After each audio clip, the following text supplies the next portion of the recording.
মানুষ চলবে বিবেচনা ছাড়াই হেডমাস্টার চেয়ারে বসে দেখছেন যে তার মেয়ে ভালো নাচতে পারে কিনা। তো এই হেডমাস্টার যদি শিক্ষিত হন তাহলে মূর্খ মানুষকে, ইনিও যদি শিক্ষিত হন তাহলে মূর্খ মানুষকে। আল্লাহ রাসূল কাকে মূর্খ বললেন? এই হেডমাস্টার যদি শিক্ষিত হন।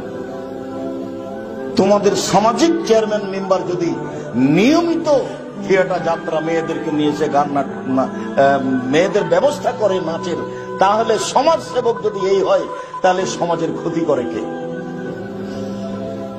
এই যদি সমাজ সেবক হয়, এই চেয়ারম্যান মেম্বারই যদি সমাজ সেবক হয় তাহলে সমাজের ক্ষতি করে কে?